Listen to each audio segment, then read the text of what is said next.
ಎಲ್ಲರಿಗೂ ನಮಸ್ಕಾರ ಸ್ನೇಹಿತರೆ. ಜ್ಯೋತಿಷ್ಯ ಶಾಸ್ತ್ರದ ಪ್ರಕಾರ ಮೇ ತಿಂಗಳಲ್ಲಿ ಮೀನ ರಾಶಿಯವರಿಗೆ ಹೇಗಿರಲಿದೆ, ಮೀನ ರಾಶಿಯ ಮೇಲೆ ಗ್ರಹಗಳ ಪ್ರಭಾವ ಹೇಗಿರಲಿದೆ, ಉದ್ಯೋಗ, ವ್ಯಾಪಾರ, ಕುಟುಂಬ, ಆರೋಗ್ಯದಲ್ಲಿ ಏನೆಲ್ಲ ಬದಲಾವಣೆ ಆಗಲಿದೆ, ಯಾವುದರಲ್ಲಿ ಶುಭ, ಯಾವ ವಿಚಾರದಲ್ಲಿ ಎಚ್ಚರಿಕೆ ವಹಿಸಬೇಕು, ಮೀನ ರಾಶಿಯವರ ವೃತ್ತಿ ಜೀವನ, ಹಣಕಾಸಿನ ಸ್ಥಿತಿಯ ಮೇಲೆ ಹೇಗಿರಲಿದೆ ಎಂಬುದರ ಸಂಪೂರ್ಣ ಮಾಹಿತಿಯನ್ನ ನೋಡೋಣ ಬನ್ನಿ. ಅದಕ್ಕೂ ಮುಂಚೆ ನೀವಿನ್ನು ನಮ್ಮ ಚಾನೆಲ್ಗೆ ಸಬ್ಸ್ಕ್ರೈಬ್ ಆಗಿಲ್ಲ ಅಂದ್ರೆ ಈಗಲೇ ಸಬ್ಸ್ಕ್ರೈಬ್ ಆಗಿ, ಹಾಗೆ ವಿಡಿಯೋನ ಲೈಕ್ ಮಾಡಿ, ವಿಡಿಯೋನ ಸ್ಕಿಪ್ ಮಾಡದೆ ಕೊನೆ ತನಕ ನೋಡಿ. ಮೀನ ರಾಶಿ ಮಾಸ ಭವಿಷ್ಯ 2025. ಮೀನ ರಾಶಿಯವರಿಗೆ ಮೇ ತಿಂಗಳು ಮಿಶ್ರ ಫಲಿತಾಂಶಗಳನ್ನು ನೀಡಲಿದೆ. ಈ ತಿಂಗಳು ನೀವು ನಿಮ್ಮ ವೃತ್ತಿ, ವ್ಯವಹಾರ ಇತ್ಯಾದಿಗಳಲ್ಲಿ ಬಹಳ ಎಚ್ಚರಿಕೆಯಿಂದ ಕೆಲಸ ಮಾಡಬೇಕಾಗುತ್ತದೆ. ಈ ತಿಂಗಳು ನಿಮ್ಮ ವಿರೋಧಿಗಳು ಸಕ್ರಿಯರಾಗಿರಬಹುದು ಮತ್ತು ನಿಮ್ಮ ಕೆಲಸದಲ್ಲಿ ಅಡೆತಡೆಗಳು ಸೃಷ್ಟಿಸಲು ಪ್ರಯತ್ನಿಸಬಹುದು. ತಿಂಗಳ ಮೊದಲ ವಾರ ಆರ್ಥಿಕ ದೃಷ್ಟಿಕೋನದಿಂದ ತುಂಬಾ ಸಕಾರಾತ್ಮಕವಾಗಿರುವುದಿಲ್ಲ. ತಿಂಗಳ ಆರಂಭದಲ್ಲಿ ಕೆಲವು ದೊಡ್ಡ ಖರ್ಚುಗಳಿಂದಾಗಿ ನೀವು ತೊಂದರೆಗೊಳಗಾಗಬಹುದು. ಇದರಿಂದಾಗಿ ನೀವು ತಿಂಗಳ ಅಂತ್ಯದ ವೇಳೆಗೆ ಸಾಲವನ್ನ ಕೇಳಬೇಕಾಗಬಹುದು.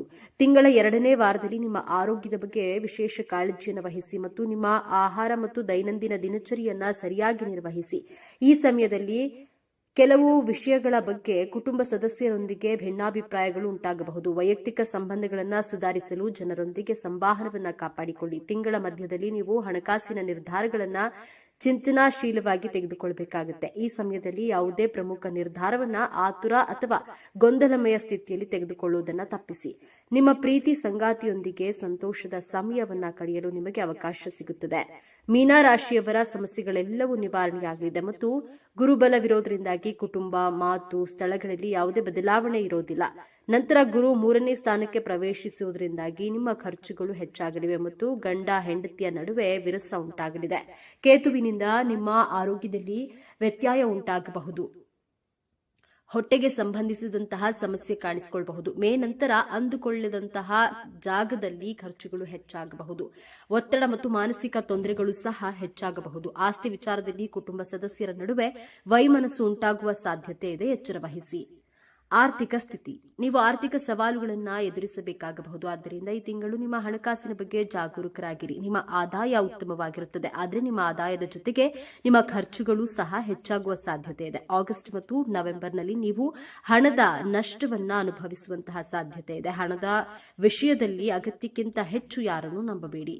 ಪಾಲುದಾರಿಕೆಯಲ್ಲಿ ಪಾಲುದಾರರ ನಡುವೆ ಕೆಲವು ವ್ಯತ್ಯಾಸಗಳು ಇರಬಹುದು. ಅದು ವ್ಯವಹಾರಕ್ಕೆ ನ್ಯಾಯಯುತವಾಗಿರುವುದಿಲ್ಲ. ಕಾನೂನು ವಿವಾದಗಳಿಂದ ದೂರವಿರಿ, ಇಲ್ಲದಿದ್ದರೆ ಸಾಕಷ್ಟು ಹಣವನ್ನ ಖರ್ಚು ಮಾಡಬೇಕಾಗಬಹುದು. ನೀವು ದುಬಾರಿ ವಸ್ತುಗಳನ್ನ ಖರೀದಿಸಬಹುದು, ಆದರೆ ನಿಮ್ಮ ದುಬಾರಿ ಹವ್ಯಾಸಗಳನ್ನ ನಿಗ್ರಹಿಸಬೇಕು. ಇಲ್ಲದಿದ್ದರೆ ನೀವು ಆರ್ಥಿಕ ಬಿಕ್ಕಟ್ಟನ್ನು ಎದುರಿಸಬಹುದು. ನಿಮ್ಮ ಸಂಗಾತಿಯ ಸಹಾಯದಿಂದ ನೀವು ಹಣಕಾಸಿನ ಪ್ರಯೋಜನಗಳನ್ನು ಪಡೆಯುವಂತಹ ಸಾಧ್ಯತೆ ಇದೆ. ವೈವಾಹಿಕ ಜೀವನ, ನೀವು ವಿವಾಹಿತರಾಗಿದ್ರೆ ಈ ತಿಂಗಳು ನಿಮಗೆ ವಿಶೇಷವಾಗಿರುತ್ತೆ. ಈ ತಿಂಗಳು ನೀವು ವೈವಾಹಿಕ ಜೀವನದಲ್ಲಿ ಕೆಲವು ಉತ್ತಮ ಅನುಭವಗಳನ್ನು ಪಡೆಯುತ್ತೀರಿ. ಸಂಗಾತಿಯು ನಿಮ್ಮ ಸಂತೋಷಕ್ಕೆ ಕಾರಣರಾಗ್ತಾರೆ, ಆದರೆ ನೀವು ಕಹಿ ಅನುಭವಗಳನ್ನು ಸಹ ಅನುಭವಿಸಬೇಕಾಗುತ್ತದೆ. ಇದರಿಂದಾಗಿ ನೀವು ನಿರಾಶೆಗೊಳ್ಳಬೇಕಾಗುತ್ತದೆ. ನಿಮ್ಮ ಸಂಗಾತಿಗೆ ಸಾಕಷ್ಟು ಸಮಯವನ್ನ ನೀಡಿ. ಸಂಗಾತಿಯ ಆರೋಗ್ಯ ಹದಗೆಡಬಹುದು, ಆದ್ದರಿಂದ ಅವರ ಆರೋಗ್ಯದ ಬಗ್ಗೆ ಕಾಳಜಿಯನ್ನು ವಹಿಸಿ.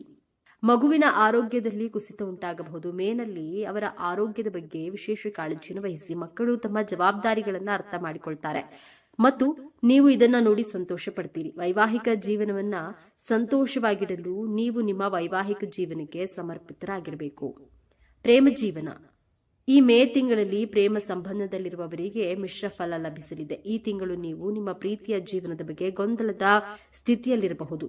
ಈ ಸಮಯದಲ್ಲಿ ಕೆಲವು ತಪ್ಪು ತಿಳುವಳಿಕೆಯಿಂದಾಗಿ ನಿಮ್ಮ ಸಂಬಂಧದಲ್ಲಿ ಬಿರುಕು ಉಂಟಾಗಬಹುದು. ಪ್ರೀತಿಯಲ್ಲಿ ಸವಾಲುಗಳಿರುತ್ತವೆ, ಆದರೆ ನಿಮ್ಮ ಪ್ರೀತಿ ಪಾತ್ರರ ಬಗ್ಗೆ ನೀವು ದೃಢವಾಗಿರಬೇಕು. ಮತ್ತೊಂದೆಡೆ ಪ್ರೀತಿಯನ್ನ ಹುಡುಕುತ್ತಿರುವಂತಹ ಜನರು ತಮ್ಮ ನಿಜವಾದ ಪ್ರೀತಿಯನ್ನ ಪಡೆಯಬಹುದು. ಹೊಸ ಸಂಬಂಧವು ಕಚೇರಿ ಅಥವಾ ಕಾಲೇಜಿನಲ್ಲಿ ಪ್ರಾರಂಭವಾಗಬಹುದು. ಸಂಗಾತಿಗಾಗಿ ಸ್ವಲ್ಪ ಸಮಯವನ್ನು ನೀಡಿ ಮತ್ತು ಅವರ ಭಾವನೆಗಳನ್ನು ಅರ್ಥ ಮಾಡಿಕೊಳ್ಳಲು ಪ್ರಯತ್ನಿಸಿ. ಸಂಗಾತಿಯು ನಿಮ್ಮಿಂದ ಏನನ್ನು ಬಯಸ್ತಾರೆ ಎಂಬುದನ್ನು ಅರ್ಥ ಮಾಡಿಕೊಳ್ಳಿ. ಅಂತಹ ಅನೇಕ ಅವಕಾಶಗಳು ನಿಮ್ಮ ಮುಂದೆ ಬರುತ್ತವೆ. ಇದರಲ್ಲಿ ನಿಮ್ಮ ನಿಜವಾದ ಪ್ರೀತಿಯನ್ನ ಗುರುತಿಸಲು ನಿಮಗೆ ಸಾಧ್ಯವಾಗುತ್ತೆ. ಆದರೆ ಪ್ರೇಮ ಸಂಬಂಧದಲ್ಲಿ ಹುಳಿಯನ್ನ ಉಂಟು ಮಾಡುವಂತಹ ಯಾವುದೇ ಕೆಲಸವನ್ನ ಮಾಡಬೇಡಿ. ವೃತ್ತಿ ಜೀವನ, ನಿಮ್ಮ ವೃತ್ತಿ ಜೀವನವು ಈ ತಿಂಗಳು ಪ್ರಕಾಶಿಸಬಹುದು. ಯಾಕಂದ್ರೆ ಪರಿಸ್ಥಿತಿಗಳು ನಿಮ್ಮ ವೃತ್ತಿ ಜೀವನಕ್ಕೆ ಅನುಕೂಲಕರವಾಗಿರುತ್ತವೆ. ನೀವು ಮಾನಸಿಕವಾಗಿ ಮತ್ತು ದೈಹಿಕವಾಗಿ ಆರೋಗ್ಯವಾಗಿದ್ರೆ ಈ ತಿಂಗಳು ನಿಮ್ಮ ವೃತ್ತಿ ಜೀವನವು ಉತ್ತಮ ಎತ್ತರವನ್ನ ತಲುಪಬಹುದು. ನಿಮ್ಮ ಕೆಲಸದ ಸ್ಥಳದಲ್ಲಿ ಹೊಸ ಗುರುತನ್ನ ಪಡೆಯುತ್ತೀರಿ. ಉದ್ಯೋಗದಲ್ಲಿ ಬಡ್ತಿಯೂ ಸಾಧ್ಯತೆ ಇದೆ. ಸಮಾಜದಲ್ಲಿ ನಿಮ್ಮ ಪ್ರತಿಷ್ಠೆ ಹೆಚ್ಚಾಗುತ್ತದೆ. ಅನಗತ್ಯ ವಿವಾದಗಳಿಂದ ದೂರವಿರಿ ಮತ್ತು ನಿಮ್ಮ ಹಿರಿಯರ ಮಾರ್ಗಸೂಚಿಯನ್ನ ಅನುಸರಿಸಿ. ನೀವು ಯಾವುದೇ ವ್ಯವಹಾರದಲ್ಲಿ ತೊಡಗೋದಾದ್ರೆ ಅದರಲ್ಲಿ ನೀವು ಯಶಸ್ವಿಯಾಗ್ತೀರಿ. ಈ ತಿಂಗಳು ನಿಮ್ಮ ವ್ಯವಹಾರವು ಪ್ರಗತಿಯನ್ನ ಹೊಂದುತ್ತದೆ ಮತ್ತು ಅದರ ವಿಸ್ತರಣೆಯೂ ಸಾಧ್ಯವಿದೆ. ನಿಮ್ಮನ್ನ ಯಶಸ್ವಿ ಉದ್ಯಮಿಯನ್ನಾಗಿ ರೂಪಿಸಿಕೊಳ್ಳಿ ಮತ್ತು ಅಪಾಯಗಳನ್ನ ತೆಗೆದುಕೊಳ್ಳಲು ಹಿಂಜರಿಯಬೇಡಿ. ಈ ತಿಂಗಳು ನಿಮ್ಮ ಧೈರ್ಯ ಮತ್ತು ಆತ್ಮವಿಶ್ವಾಸದಲ್ಲಿ ಯಾವುದೇ ಇಳಿಕೆಯಾಗುವುದಿಲ್ಲ. ಇದರಿಂದಾಗಿ ನೀವು ದೊಡ್ಡ ಕಾರ್ಯಗಳನ್ನ ಸುಲಭವಾಗಿ ಮಾಡುವಂತಹ ಸಾಧ್ಯತೆ ಇದೆ. ಶಿಕ್ಷಣ. ನೀವು ವಿದ್ಯಾರ್ಥಿಯಾಗಿದ್ರೆ ಈ ತಿಂಗಳು ನೀವು ನಿಮ್ಮ ಅಧ್ಯಯನದಲ್ಲಿ ಸಾಧನೆಯನ್ನ ಮಾಡಬಹುದು. ಆದರೆ ನಿಮ್ಮ ಅಧ್ಯಯನದ ಬಗ್ಗೆ ಗಮನ ಹರಿಸಿ. ಕೆಲವು ಕಾರಣಗಳಿಗಾಗಿ ನಿಮ್ಮ ಗಮನವು ಬೇರೆ ಕಡೆ ತಿರುಗಬಹುದು. ನೀವು ಪರೀಕ್ಷೆಯಲ್ಲಿ ನಿಮ್ಮ ಅತ್ಯುತ್ತಮವಾದದ್ದನ್ನ ನೀಡಲು ಪ್ರಯತ್ನಿಸುತ್ತೀರಿ ಮತ್ತು ನೀವು ಸಕಾರಾತ್ಮಕ ಫಲಿತಾಂಶವನ್ನ ಪಡೆಯುತ್ತೀರಿ. ನೀವು ಇಂಜಿನಿಯರಿಂಗ್ ವಿದ್ಯಾರ್ಥಿಗಳಾಗಿದ್ರೆ ನಿಮ್ಮ ಪ್ರಾಜೆಕ್ಟ್ ಮೇಲೆ ಹೆಚ್ಚು ಗಮನವನ್ನ ಹರಿಸಬಹುದು. ವಿದ್ಯಾರ್ಥಿಗಳು ಜೀವನದಲ್ಲಿ ಸಾಹಿತ್ಯದೊಂದಿಗೆ ಸ್ನೇಹ ಬೆಳೆಸಿಕೊಳ್ಳಿ. ಯಾವುದೇ ಸ್ಪರ್ಧೆಗೆ ತಯಾರಿ ನಡೆಸುತ್ತಿರುವಂತಹ ವಿದ್ಯಾರ್ಥಿಗಳು ಅಪಾರ ಪ್ರಮಾಣದ ಕಠಿಣ ಪರಿಶ್ರಮವನ್ನ ಹಾಕಬೇಕಾಗುತ್ತೆ. ಈ ವರ್ಷ ಸ್ಪರ್ಧೆಯಲ್ಲಿ ಸುಲಭವಾಗಿ ನೀವು ಯಶಸ್ಸು ಗಳಿಸಲು ಸಾಧ್ಯವಿಲ್ಲ. ಕಠಿಣ ಪರಿಶ್ರಮದ ಅಗತ್ಯವಿದೆ. ಆರೋಗ್ಯ. ಮೀನರಾಶಿಯವರ ಆರೋಗ್ಯ ಜೀವನವು ಈ ತಿಂಗಳು ಸ್ವಲ್ಪ ಏರಿಳಿತಗಳಿಂದ ಕೂಡಿರಬಹುದು. ನೀವು ಆರೋಗ್ಯದ ಬಗ್ಗೆ ಗಮನ ಹರಿಸಬೇಕು. ಹೀಗೆ ಮಾಡಿದ್ರೆ ಆರೋಗ್ಯ ಸಂಬಂಧಿತ ಸಮಸ್ಯೆಗಳು ಬರುವುದಿಲ್ಲ. ನಿಮ್ಮನ್ನ ಸದೃಢವಾಗಿಡಲು ನೀವು ಯೋಗ, ವ್ಯಾಯಾಮ ಇತ್ಯಾದಿಗಳನ್ನ ಮಾಡಬಹುದು. ಉತ್ತಮ ಆರೋಗ್ಯಕ್ಕಾಗಿ ಸಾಕಷ್ಟು ನಿದ್ರೆ ಮಾಡಿ. ಮನಸ್ಸನ್ನು ಸ್ಥಿರವಾಗಿಡಲು ನೀವು ಧ್ಯಾನವನ್ನ ಮಾಡಬಹುದು. ಈ ತಿಂಗಳು ನಿಮಗೆ ಹೊಟ್ಟೆಗೆ ಸಂಬಂಧಿಸಿದ ನೋವು ಬರಬಹುದು. ಮೇ ಮತ್ತು ಜೂನ್ ಸಮಯವು ನಿಮ್ಮ ಆರೋಗ್ಯಕ್ಕೆ ಉತ್ತಮವಾಗಿರುತ್ತದೆ. ಆದರೆ ಆಗಸ್ಟ್ ಮತ್ತು ಸೆಪ್ಟೆಂಬರ್ನಲ್ಲಿ ನೀವು ಆರೋಗ್ಯ ಸಂಬಂಧಿತ ಸಮಸ್ಯೆಗಳನ್ನ ಹೊಂದಬಹುದು.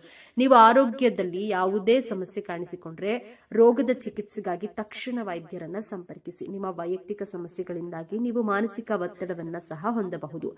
ಮಾನಸಿಕ ಒತ್ತಡವನ್ನ ನಿವಾರಿಸಲು ಮನೋರಂಜನೆಯ ಸಹಾಯವನ್ನ ತೆಗೆದುಕೊಳ್ಳಿ. ಮದುವೆ ಯೋಗ. ಬೆಳವಣಿಗೆಯ ಗ್ರಹವಾದ ಗುರುವಿನ ಸಂಚಾರವು ನಿಮ್ಮ ಪ್ರಣಯ ಸಂಬಂಧಗಳಲ್ಲಿ ಕೆಲವು ಸಕಾರಾತ್ಮಕ ಬೆಳವಣಿಗೆಗಳನ್ನು ತರಬಹುದು. ಹಾಗೆ ಶನಿಯ ಸಂಚಾರವು ನಿಮ್ಮ ಮದುವೆ ಮತ್ತು ಸಂಬಂಧಗಳಲ್ಲಿ ಕೆಲವು ಅಡೆತಡೆಗಳು ಮತ್ತು ತೊಂದರೆಗಳನ್ನು ತರಬಹುದು. ಈ ಅವಧಿಯಲ್ಲಿ ನಿಮ್ಮ ಸಂಗಾತಿಯೊಂದಿಗೆ ಮುಕ್ತ ಮತ್ತು ಪ್ರಾಮಾಣಿಕ ಸಂವಹನವನ್ನು ಕಾಪಾಡಿಕೊಳ್ಳುವುದು ಮತ್ತು ಉದ್ಭವಿಸುವ ಯಾವುದೇ ಸಮಸ್ಯೆಗಳು ಅಥವಾ ಸವಾಲುಗಳ ಮೂಲಕ ಕೆಲಸ ಮಾಡಲು ಸಿದ್ಧರಿರುವುದು ಮುಖ್ಯ.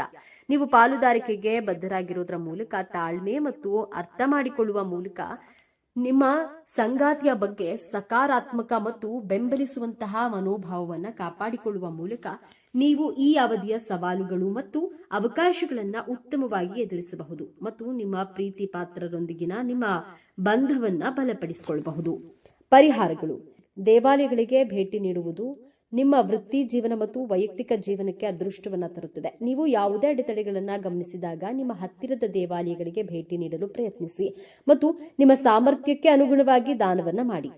ಇತರರಿಗೆ ಸಹಾಯ ಮಾಡುವುದು ಅದೃಷ್ಟವನ್ನ ತರುತ್ತದೆ ಮತ್ತು ದೀರ್ಘಾವಧಿಯಲ್ಲಿ ನಿಮ್ಮನ್ನ ತೊಂದರೆಗಳಿಂದ ದೂರವಿರಿಸುತ್ತದೆ ಎಂಬುದನ್ನ ಯಾವಾಗಲೂ ನೆನಪಿನಲ್ಲಿಡಿ. ಅಗತ್ಯವಿರುವ ಜನರಿಗೆ ಆಹಾರ ಪದಾರ್ಥಗಳು ಮತ್ತು ಬಟ್ಟೆಗಳನ್ನ ದಾನ ಮಾಡಿ. ನಿಯಮಿತವಾಗಿ ವ್ಯಾಯಾಮ ಮಾಡುವ ಮೂಲಕ ನಿಮ್ಮ ಆರೋಗ್ಯದ ಬಗ್ಗೆ ಗಮನ ಹರಿಸುವುದು ಒಳ್ಳೆಯದು. ಸೂರ್ಯ ನಮಸ್ಕಾರ ಮಾಡುವುದು ಮತ್ತು ಆದಿತ್ಯ ಹೃದಯ ಸ್ತೋತ್ರವನ್ನ ಪಠಿಸುವುದು ಈ ವರ್ಷ ನಿಮ್ಮ ಆರೋಗ್ಯ ಸ್ಥಿತಿಯನ್ನ ಸುಧಾರಿಸುತ್ತದೆ. ದಕ್ಷಿಣ ಮೂರ್ತಿ ಅಥವಾ ದತ್ತಾತ್ರೇಯನನ್ನ ಪೂಜಿಸಿ.